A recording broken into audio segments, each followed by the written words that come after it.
Welcome to your real estate podcast. My name is Raymond. I am a realtor in the state of Maryland and the District of Columbia, licensed with RE/MAX. And today we're going to talk to the home buyers, prospective buyers for 2026, right? So whether you're looking to buy in DC or Maryland, this pertains to you, but also outside of DC and Maryland. These steps are pretty, I would say, national. Wouldn't say universal, but we're going to discuss certain things. So stay tuned. This is the ultimate home buyer's guide if you're looking to buy a home this year. Right now, the interest rates hover around 6.11 to 6.26, which is slightly up from previous days. That's a 30-year fixed mortgage. The 15-year fixed mortgage rate is approximately 5.50 to 5.625. Rates have remained relatively stable, though some forecasts suggest potential drops due to economic reports, right? We know the president is trying to get the interest rates lower, trying to stimulate things, shake up the feds. Some people are against that. We're just going to talk numbers, right? So buying a home in 2026 requires focusing on total monthly affordability, right? You think about taxes, insurance, HOA fees, if you live in an HOA community, right? Rather than just price. As rates stabilize now, key 2026 strategies include securing mortgage pre-approval early. So now it's winter time. As a buyer, this is when you might want to start looking at pre-approvals, right? Because those are normally good for 4 months. So if you're thinking about buying in the spring, it's a good time to get your pre-approval. This might be a good time because the market is not as flooded with buyers, so you might get a deal. The market has kind of slowed down a little bit, starting to pick back up compared to last year. But when you think about pandemic and early post-pandemic, the market was booming and it was a seller's market. Right now, buyers kind of got some leverage, but it may tilt back towards the sellers, especially if the interest rate drops and we get more buyers in the market. Supply and demand. So the more buyers we get, the more sellers feel like they can charge you an arm and a leg, right? So right now, when things are still kind of favoring buyers, maybe a good time, even though it's cold, but you don't have that many buyers out there. So your offer may be stronger now than in a few months. Something to think about. So you want to focus on getting your securing your pre-approval early, focusing on a long-term 5 to 7 year sustainability. You're thinking about, can you maintain this lifestyle for at least 5 to 10 years? Exploring energy efficient homes is a good thing, and using the 3-3-3 rule. So 3 homes, 3 neighborhoods to reduce decision fatigue. You don't want to go. I've shown houses to people, showing them tons of houses. One buyer started at the start of 1 year, and it was almost the entire year we were looking, which is not advised by, a lot of realtors don't like that. I tend to lean more towards customer service, but sometimes you wonder, is the juice worth the squeeze, right? For buyers, even when you sell things in, let's say, a retail store, for instance, the more options you show a buyer, the more confused they sometimes be. So you want to kind of glean information from them as an agent, target what fits them, and then go there. You don't want to stare people and, push them away from things they want. But as a knowledgeable professional, you want to use the numbers and their preferences to find them the best options. So what I recommend normally to clients is we find 6 or 7 homes, hit it on a weekend or weekday, whatever works for you. You make a choice and we go from there. Because once you start touring houses, every house is going to have something you like, something you don't like. Some people say they found the perfect home, but there's always something about a house you're not going to like particularly. Maybe not even the house, maybe the neighbors, maybe the neighborhood. So there's always something that you may have to compromise a little bit on, or you can fix when you get in, right? So you don't want to be looking at too many houses. Sometimes I don't tell people to rush. As I mentioned, there's one buyer that I showed houses for almost an entire year, because it is a lifetime purchase sometimes. It's probably the biggest purchase somebody is going to make. So you want them to be satisfied with it because they use it every day. It's not like maybe a luxury watch that you may buy and only wear on special occasions. This is your house. You're going to go in there almost every day, sleep there, spend time with your family. And if there are things you don't like about it, you're going to be reminded by it every single day. So I normally recommend making sure you find what you really like, right? Especially now, we keep hearing inflation, economic downturn, potential recession. You don't know where things are going to go. However, what you want to do as a home buyer is get a home that may not require so much maintenance. New constructions might be a possibility, or fairly new or well renovated homes, right? 2026 home buyer trends and strategies, affordability over price. So it just is what it is. There was once upon a time when some people still do it, try to keep up with the Joneses. The more money you make, the more you try to elevate your standard of living. So you were okay driving that Toyota Corolla, Honda Civic. Now you make a few more dollars. You want to go get a BMW or Benz. You probably were living in a not so decent house, but it served the need. Now you got an increase at your job and you want to buy a bigger house. So people always try to elevate their standard of living, but now buyers are tending to lean more towards affordability because it's just the reality of it. Focus on the total monthly payment, including insurance taxes, which are rising faster than income. Especially, I live in the state of Maryland right now. There's a lot of, if you earn this much, you got to pay. Maryland is leaning a little bit more towards the California tax thing, which may help people in low income, but if you are making a decent amount of money, you got to keep that in mind. Your property taxes also, as houses in the area appreciate, your property tax is going to appreciate with it, right? So what your mortgage may be this year may be different next year, not because your mortgage is not stable, it's because the taxes have gone up.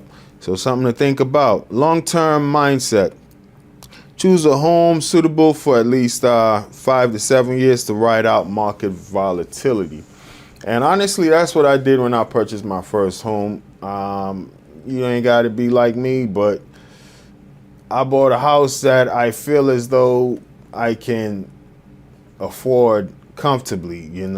Honestly speaking, I show houses to buyers all the time, and you get to see their income and what they qualify for. And some of these buyers barely qualify for things, but they want the best, So hands down, on a personal note, I think I could afford a much bigger house than I currently live in. But it's like, okay, I'm going to buy this and ride it out for 5 to 7 years and, use the money to start other, just things, and just get myself in a comfortable position. So if I want to upgrade, I can upgrade, or maybe try make this a rental property, build your real estate portfolio. It's just, if you go through a financial downturn personally, you don't want to have to go into foreclosure, do a short sale, try to get rid of your house because you're spending every single dime on mortgage and bills. So get a house that you can afford with a few extra dollars to maintain your standard of living, and just in case of emergencies, right? Maintenance or just medical, you never know, right? So I don't believe in living paycheck to paycheck and spending every single dime. Once upon a time, we all go through those things when you're young. You got an apartment, probably in school, you probably go through those things, right? But as you become an adult, it's like, my advice to home buyers is buy something that you can be comfortable with financially. You know, you don't want to be pinching pennies to pay your mortgage.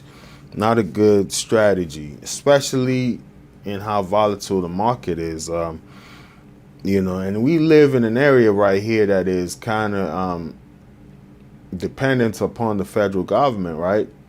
The D.C. and Maryland area, the Washington metropolitan, which also encompasses Virginia, Northern Virginia. Most jobs rely on the federal government, and we saw all the federal government job cuts. So you don't know, and this is just for this area, but other areas are going through things as well. So things are kind of unstable, not unsure. You hear possible switching of the Fed chair, Jerome Powell. So you never know where things are going to go with the new person, the new policies. So we're kind of like in a volatile situation right now as an economy, a nation. So if you can afford a house right now, get it, but don't spend your last dime, and don't get a house where all your money goes towards bills. Long-term mindset, choose a home suitable. We already talked about that, but once again, 5 to 7 years, that's medium, right? Not even long-term, because you can always refinance. If the interest rates go lower, your home appreciates, you can sell this house and buy something better. Put yourself in a position to where you can grow your real estate portfolio if you so choose to do so. It all depends also on age. If you're older and you want to just downsize, that's cool. You sell your home, get a one-level ranch or townhouse, condo. Or if you're a first-time home buyer, just get your foot in the real estate door and then work your way from there. But if you're already an established adult, you've already owned a home, your family's starting to grow, and now you just need more space, then you can then, lock your finances together and then go after your dream home. So it really depends on what stage of life you're in, Some people, it makes sense to go for that $1 million home because they've already owned multiple houses before, and or they may have an apartment, they just got married, kids, things are growing, they need a bigger home, so they just close their eyes and get that home. I'm working with a family now looking for land. They're already homeowners, they're looking for land. Husband is retired, wife is close to retirement, and they want to build their retirement home. They're looking for acres upon acres of land, so it depends on the stage that you may be in. But for first-time home buyers, I would recommend thinking about 5 to 7 years. If I don't get a raise, if I don't get a promotion, if I only keep this job, and taxes go up, inflation, can I maintain this way of living? All right, so the 333 rule: narrow your searches to 3 serious homes, 3 desired neighborhoods to reduce stress. We talked about that. Mortgage readiness, right?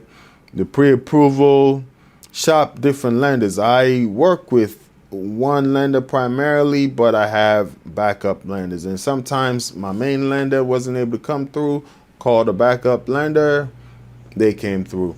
So that's something to think about. Also, I always recommend to my buyers, they come with their lenders sometimes. I tell them, hey, that's cool, you can try these 3. Just make sure you apply within 10 days because it's not going to hit your credit score 3 times. It'll be like one search. If you go do 3 pre-approvals, some say 10, some say 14. I'm on the safe side. I say try to complete these 3 applications within 10 days. So you kind of get just that one ding on your credit score, and you see what lender offers you the best rates. This is business, right? You're not trying to just go with the first lender that comes your way. A point 0.5 differential in an interest rate offer, from a lender can turn up to thousands of dollars, in a 30-year span. So think about that. Targeted efficiency, Energy Star. Some people care about that, but especially this winter. This winter's been very brutal. And if your windows are not like brand new, you get a lot of cold air coming in. You just got to spend more to heat your house up, right? So think about things like that. If you're buying an older home, look, did they replace the windows? Rising cost. Prepare for higher closing costs to ensure you have emergency funds for maintenance and not just down payment. I was told when I bought my house, have at least $5,000 left over, which I didn't, because at the time I also made, it's like things come in threes. I made a big purchase. I did something big as well on the family side, and it was just big expenditures back to back to back, and I was almost cash strapped. Thankfully, I bought a house that I could afford and I have extra money. But if I had gotten the house I really qualified for, the highest dollar I qualified for, God knows what would have happened, because all those expenditures, and you spend everything, and now you're pinching pennies. So I always recommend buy a house and make sure you have at least $5,000 extra. If you're buying a new construction, then possibly the warranty should take care of things, but sometimes these things delay. You may need to repair it and then get reimbursed or whatever, which you don't necessarily have to do, but there are nightmare stories with new constructions. They're all over the news and social media. You can look into them. So still have extra money, or you still may need to furnish the house, or you may spend all of that and then you got to pay your mortgage. Just keep a little something on the side, right? Rainy day funds, right? If you're buying an older house, you never know. Things may look good. You get in, you got to change the roof. Always do a home inspection, by the way. But you may still buy the house, things look good, the inspector passed it, and then you run into the refrigerator pops, the water line pops in something, your washer, dryer goes bad, I just had to replace a dryer, and I've been in my house now for at least 4 years, but I never liked that dryer anyway, but that's what was in the house. I kind of always wanted to replace it. And then, was it the dryer or the washer that went bad? It might have been the washer, but it was one of those single units where they're attached. And the bad side about that, once one goes bad, you got to replace both.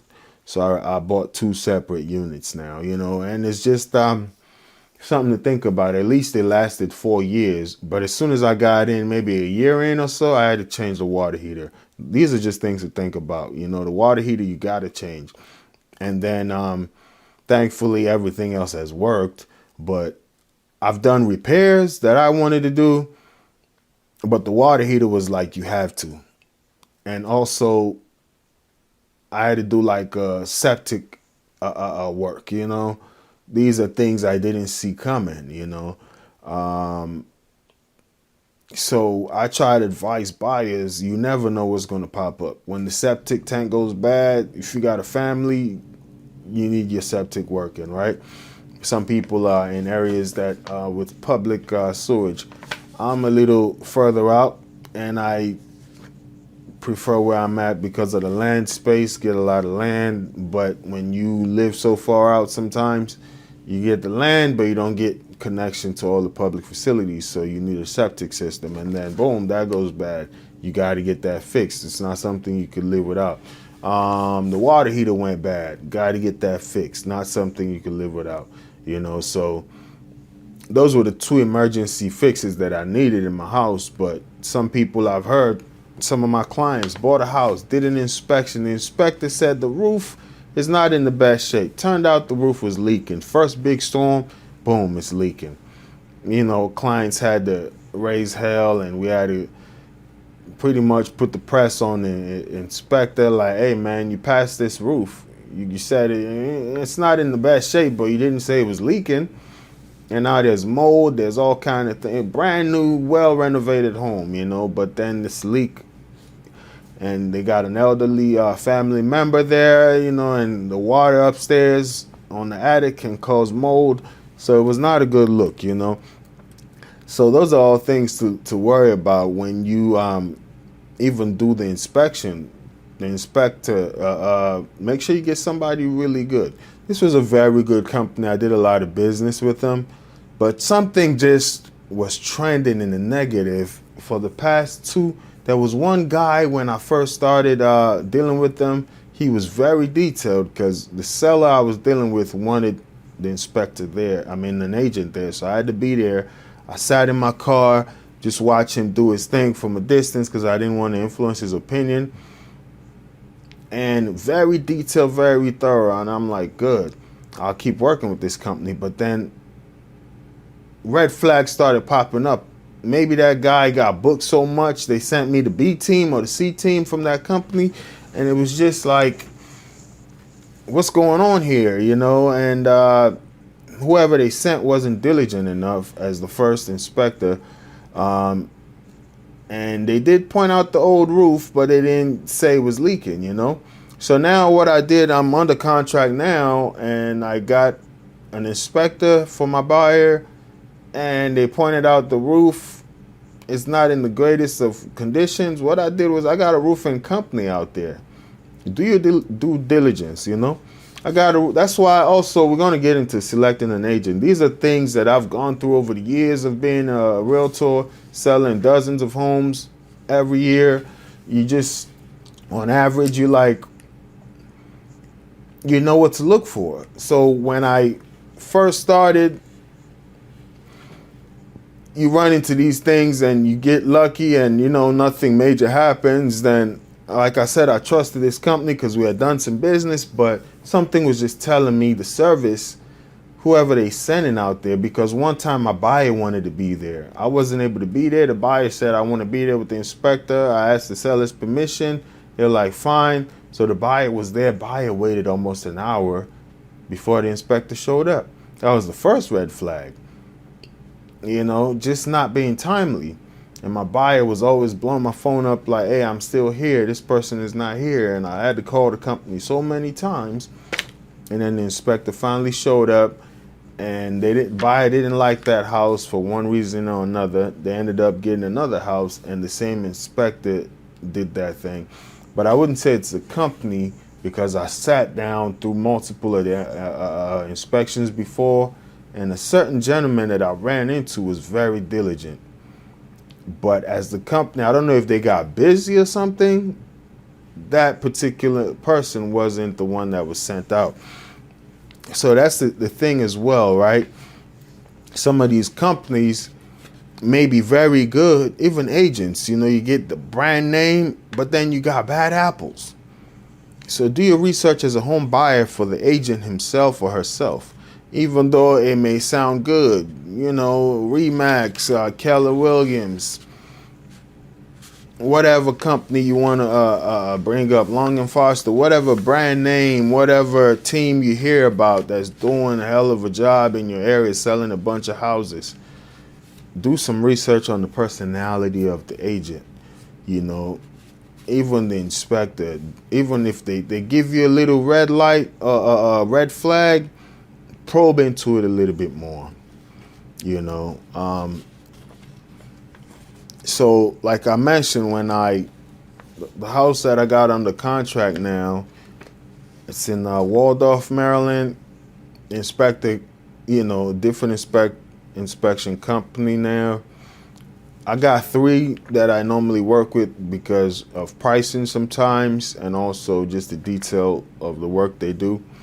So he pointed out that the roof seems little at the end of its life, similar to that. And I've had that years ago, and That was a red flag. You know what? Let's get a roofing company out there, see what the damage is and what's the cost to possibly fix it.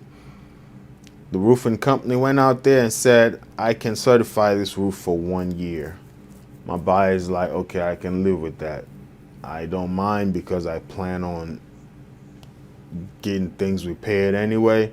They got a house at a really good deal, and they knew it looked very good for the price and location, but certain things are not all the way up to par, and the seller is not in a position to help financially, right?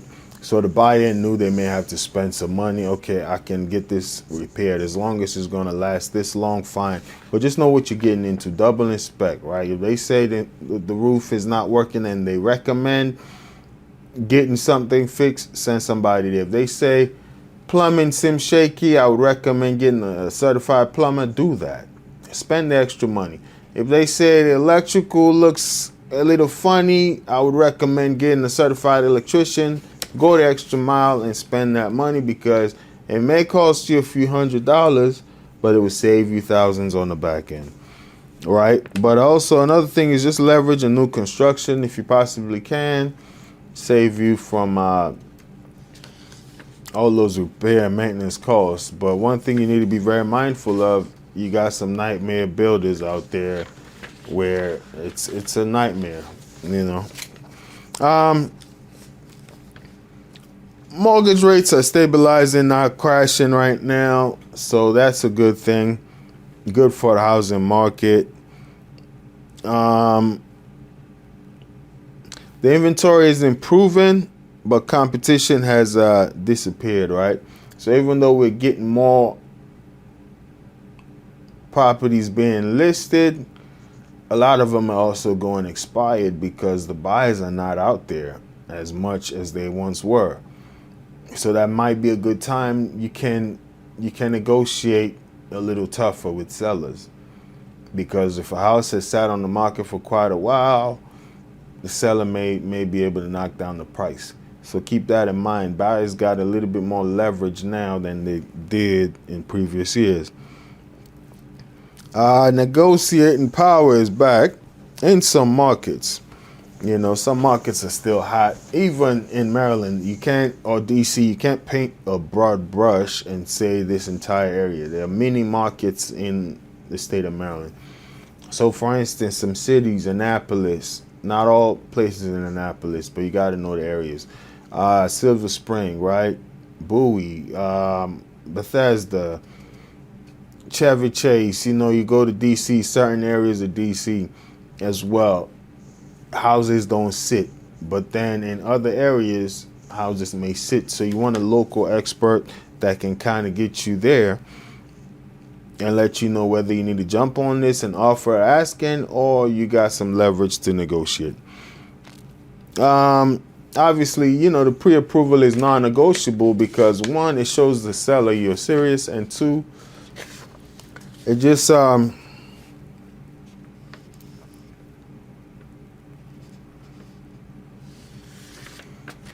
puts you in a better position to negotiate. They're going to take you seriously. You know, home inspection, obviously. Credit score matters when you're buying a home. The better your credit score is, the lower the interest rates are going to be. So that's something to think about. You may want to get your credit score as high as possible. Here in the state of Maryland, for instance, for first-time home buyer programs, they consider your credit score, and those with higher credit scores tend to get a little bit better deals, even on the first-time home buyer programs. The MMP is what I'm referring to, the Maryland Mortgage Program, right? There is a threshold to get in. I think it's 640, and even with the FHA, some FHA lenders say they take 580, but that's actually hard to see. I would say 640 is a decent starting point, actually. 600 might work, but especially if your income is really high. But the higher, 640 is just a starting point. The higher your credit credit score, the lower your mortgage rate is going to be. That's going to save you thousands of dollars in the back end. Location flexibility can save you money. As I mentioned, I live in the suburbs. Longer drive, but just a bigger, more bang for my buck. Let's put it that way. You know, I could have stayed in a more populated area, but it's not that far off from cities and shopping centers all around. But if you want to stay in the thick of things in DC, you're not going to get a lot. You know, you get these little apartments, size condos that cost 4 or 5 times my house, you know, because you're in the thick of things. So something to think about. If that matters to you as far as proximity to things and jobs and the metro and things of that nature, that's fine. You also got to consider the parking cost and convenience, or if you don't mind driving, traffic, things of that nature, all things to worry about. Rent versus buy is a long-term decision again. Buying makes sense if you plan to stay for several years. Renting makes sense if you may be looking to relocate, right? Down payment options still exist, especially here in Maryland. And yeah, there are programs in Baltimore, Northern Virginia. Just check your local market wherever you may be. Down payment assistance, grants, assistance. You got these loan programs that are zero interest loans. There are loans that you got to pay back, especially if you sell the property. Keep that in mind. Just speak with the lender, get the details. Work with a local expert. Hyperlocal market knowledge can save you thousands. And I gave stories about that. Just because they say the market is crashing doesn't mean it's crashing everywhere. If you sell houses a lot in a certain area, you may know this area is still hot, even though the market as a whole is hot. Sometimes even when the market is hot, there are some areas where I look and nothing is sold there in about a year. You know, so you can tell this little pocket in this area is not selling for whatever reason. Just had a buyer from out of town, a medical student. I was working with him last year. Just sent me a bunch of text messages a day or yesterday even, trying to go buy a house in Baltimore. There's no staring or redlining, but I just pointed out, hey, are you familiar with the crime rate in this area? These houses look immaculate on the inside. You know, look almost like brand new, you know. But what I know is the city of Baltimore was offering people $1 to buy houses, you know. And a lot of those houses, I got a bunch of investors that I know over there that buy them and they renovate them. So the house, he sent me like 4 houses. 2 of them seem to be in a decent neighborhood, but as a medical school student from out of town, is he familiar with the crime rate in the area? You know, especially you send me one house and the whole block, that's the only house that's constructed. Every other house is boarded up. Yes, you might be getting into a gold mine, so you can buy very cheap, and all the houses in, because I know one of the developers, he owns pretty much a whole block. He's building them one at a time and selling them. So over time, that may be a good deal for you. And I know one person who's looking to move into something like that. But I just wanted to say, hey, you're from out of town. These areas were kind of like high crime areas. People moved out, and the government is now incentivizing buyers to buy them. Is that something you may be okay with? You know, it may not be high crime now. Do some more due diligence. As a realtor, you don't want to steer people away from things, but you just give them the information. So he's like, wow, I didn't know that. Thanks for letting me know. I'm going to drive by there and see if it's okay with me. I like the price. I like the renovation, and I'll get back to you. And I also told him, hey, I'll pull up some stats and things like that. But a couple of these you sent me look good. So local expert and even though I'm not local to Baltimore, I've sold multiple houses in that area. I've done business there.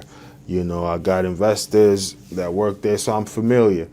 You know, I'm pretty sure somebody that hasn't done business there wouldn't know, you know.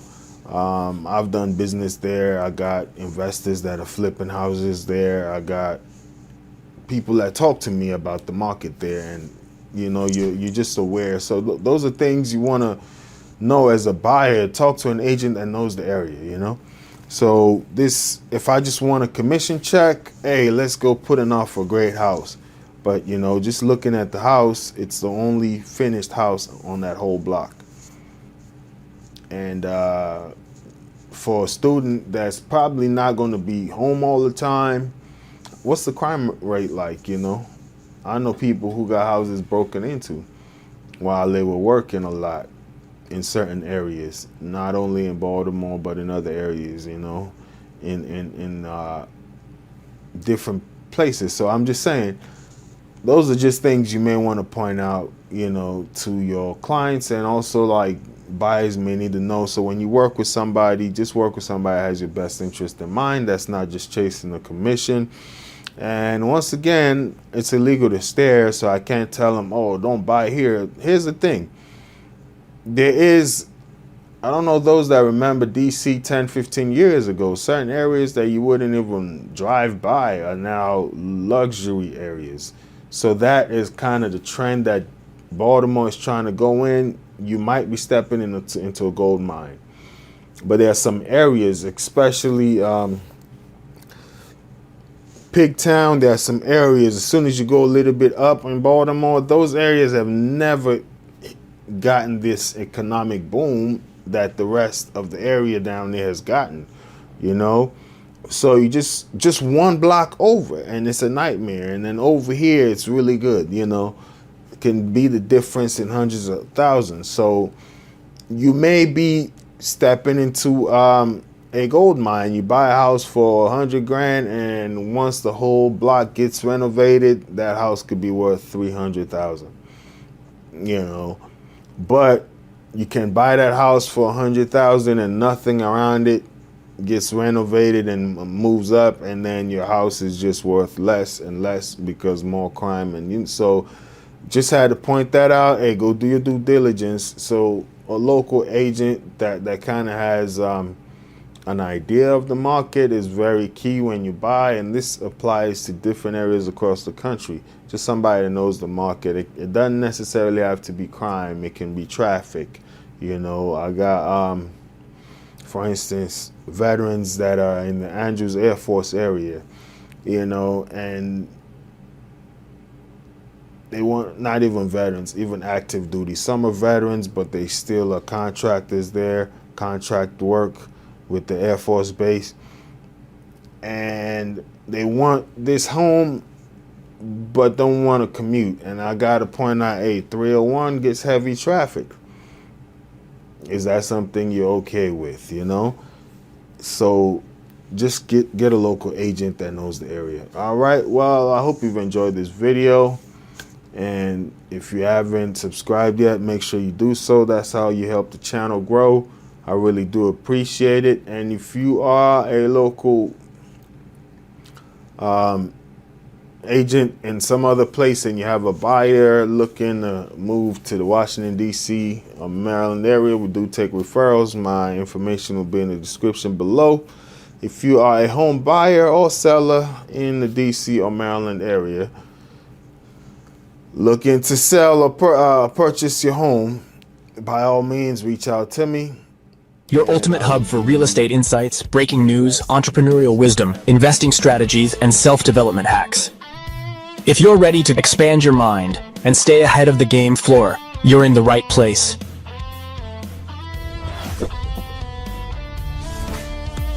Subscribe now. Your future self will thank you.